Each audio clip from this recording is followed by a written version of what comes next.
Leitura do segundo livro de Samuel. Naqueles dias, a palavra do Senhor foi dirigida a Natã nestes termos: Vai dizer ao meu servo Davi, assim fala ao Senhor: quando chegar o fim dos teus dias e repousares com teus pais, então suscitarei depois de ti um filho teu, e confirmarei a sua realeza. Será ele que construirá uma casa para o meu nome, e eu firmarei para sempre o seu trono real. Eu serei para ele um pai, e ele será para mim um filho.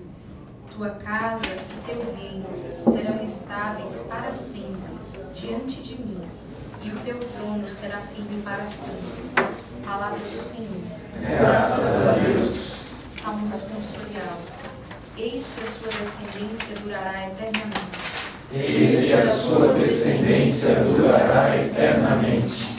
Ó Senhor, eu cantarei eternamente o vosso amor. De geração em geração, eu cantarei vossa verdade. Porque dissestes, o amor é garantido para sempre, e a vossa lealdade é tão firme como os céus. Eis que a sua descendência durará eternamente. Eu firmei uma aliança com meu servo, meu eleito, e eu fiz um juramento a Davi, meu servidor. Para sempre, no teu trono, firmarei tua linhagem. De geração em geração, garantirei o teu reinado. Eis que a sua descendência durará eternamente. Ele então me invocará: ó Senhor, vós sois meu Pai, sois meu Deus, sois meu rochedo, onde encontro a salvação. Guardarei eternamente para ele a minha graça, e com ele firmarei minha aliança indissolúvel. Eis que a sua descendência durará eternamente.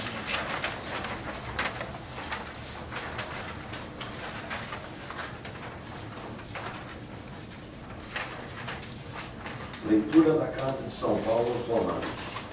Irmãos, não foi por causa da lei, mas por causa da justiça, que vem da fé que Deus prometeu o mundo como herança a Abraão ou a sua descendência. É em virtude da fé que alguém se torna herdeiro. Logo, a condição de herdeiro é uma graça, um dom gratuito, e a promessa de Deus continua valendo para toda a descendência de Abraão, tanto para a descendência que se apega à lei, quanto para a que se apoia somente na fé de Abraão, que é o pai de todos nós. Pois, está escrito: eu fiz de ti pai de muitos povos. Ele é pai diante de Deus, porque creu em Deus, que verifica os mortos e faz existir o que antes não existia.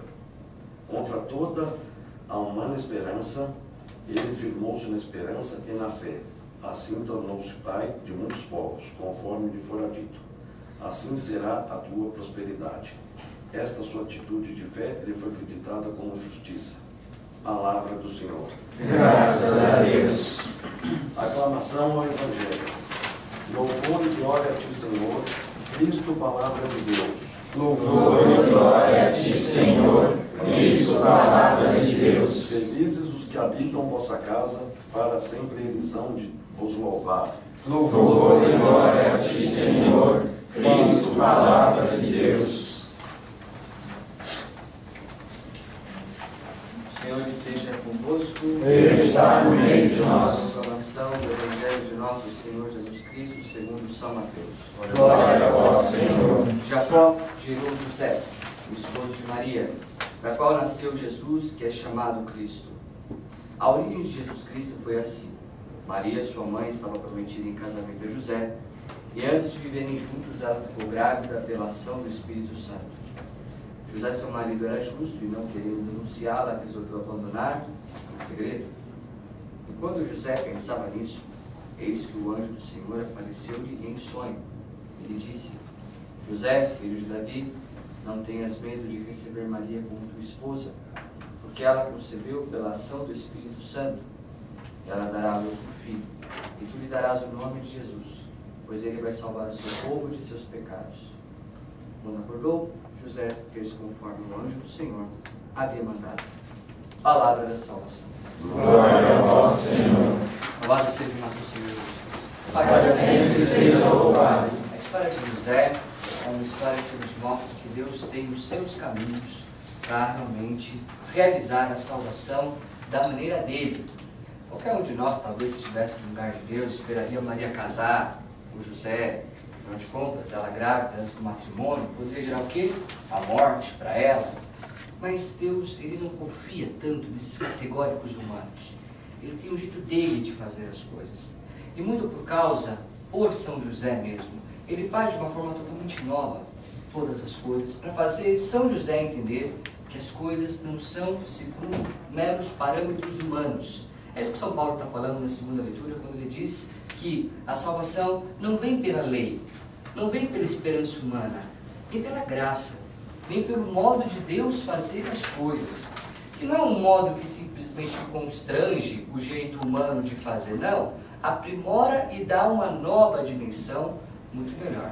São José era aquele homem, então, sendo visto como justo no Santo Evangelho, era um homem que procurava viver em tudo a vontade de Deus.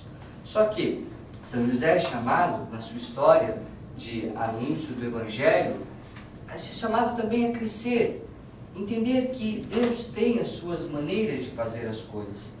E realmente foi uma maneira que José nunca imaginou que poderia acontecer. Claro que na mente dele existia a história do Messias, porque ele era um descendente de Davi. São José era um príncipe, ele tinha um sangue real nas suas veias. Só que é lógico, mediante a decadência da monarquia de Israel, a família de Davi se reduziu a camponeses, se reduziu a pessoas que viviam nas periferias de Jerusalém, mas nem por isso tirava das veias de José o sangue davídico, o sangue real. E Deus, por dar para nós o seu Filho, o Rei dos Reis, vai atrás de um príncipe, realmente, para cuidar dele. São José, um homem que é marcado pela realeza, e é ele que garantirá a Jesus o que Nossa Senhora não vai conseguir garantir. Nas Sagradas Escrituras não mostra Maria ligada diretamente ao sangue real de Davi. Mostra São José, ele sim, descendente de Davi. E, na primeira leitura nós vemos, Deus promete a Davi que vai haver um filho, e esse filho governará para todo sempre, e nascerá da descendência de Davi. Como é que então Jesus vai ser a descendência de Davi, se ele é só filho de Maria, no seu veio natural? Na tradição de Israel, quando um homem adotava uma criança e impunha-lhe o nome, esta criança já estava automaticamente ligada à tradição da sua família. Não é à toa que o anjo pede para José colocar o nome no filho que Maria estava esperando, para que as promessas de Deus se cumprissem na sua plenitude. Ainda que não fosse de uma maneira esperada, puxa, se o Messias vai vir da família de Davi, então um casal que tem essa descendência de Davi é que vai gerar então essa criança. Isso era o meio natural, isso eram os planos que todos imaginavam que Deus iria realizar. Mas não, como eu falei desde o início, Deus tem os seus meios. Maria, independente se ela é da descendência de Davi ou não, ela foi escolhida como uma imaculada. No entanto, Jesus precisava ter essa descendência davídica exatamente para que a promessa feita lá atrás para Davi não se frustrasse. E Deus nunca frustra as suas promessas. Portanto, José recebe Maria, recebe Jesus, e nesse exato momento Jesus é reconhecido como um descendente de Davi, porque é ele, São José, que impõe o nome em seu filho adotivo, Jesus. Ou seja, com isso nós podemos perceber mais uma vez, não são os meus critérios que têm que prevalecer, são os critérios de Deus. Isso o próprio São José experimentou em sua vida. Mas não foi fácil para ele chegar a tal plenitude de abandono nos planos de Deus. Quando ele ficou sabendo que Nossa Senhora estava grávida, ele certamente entrou num susto, porque ele conhecia Nossa Senhora. Quando a gente convive com uma pessoa muito virtuosa, muito perto de Deus, nós nunca imaginamos que essa pessoa vai cometer alguma coisa de errado. Imagina Nossa Senhora, a cheia da virtude, a cheia da graça, a cheia da vida de Deus.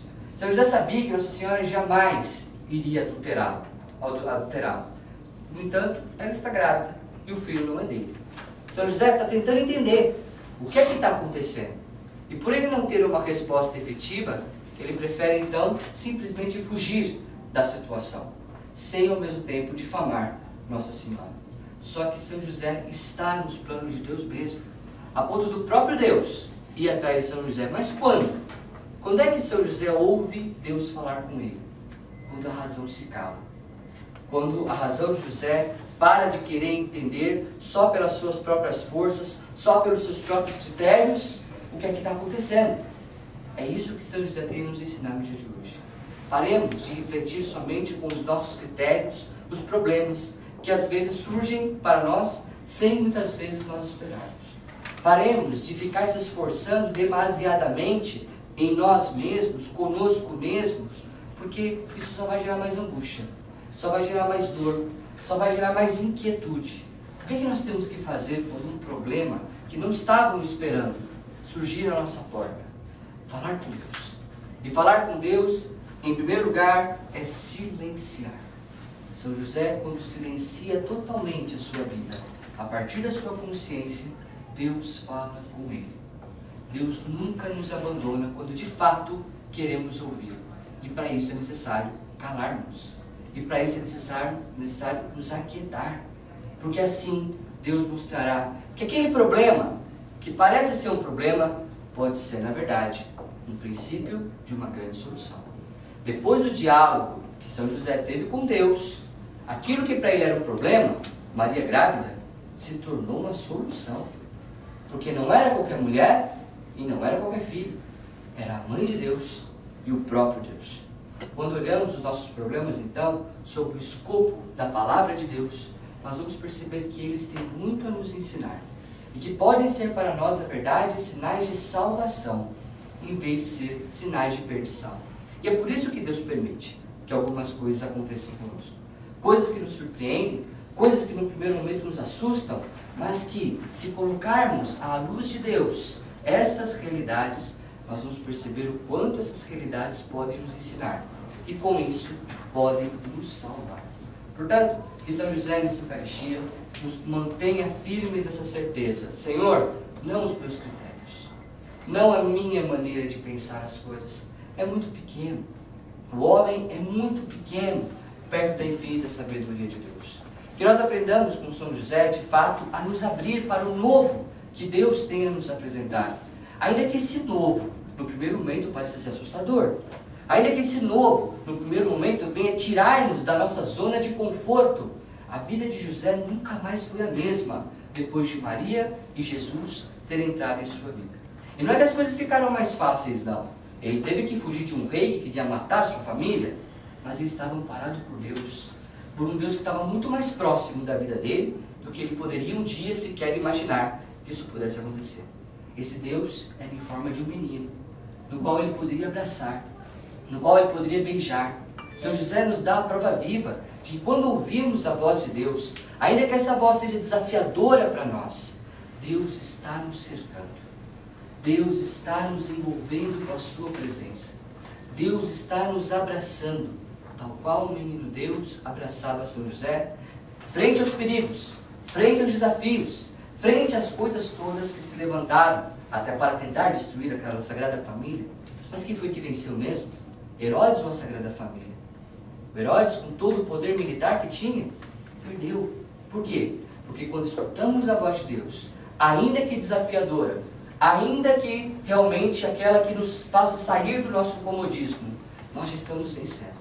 Nenhum poder do mal pode contra nós quando nós estamos com Deus. São José é a grande prova real e viva de que isso é verdade. E que ele possa então nos ensinar a seguir os critérios de Deus. Por mais inusitados que eles sejam, por mais aparentemente difíceis que eles possam ser, é Deus quem nos chama. E aqui está o nossa tecla start, o nosso ponto de segurança. Não importa o que Deus propõe, é Deus que propõe. E Ele quer o meu bem. E Ele me ama infinitamente. Louvado seja o nosso Senhor Jesus Cristo.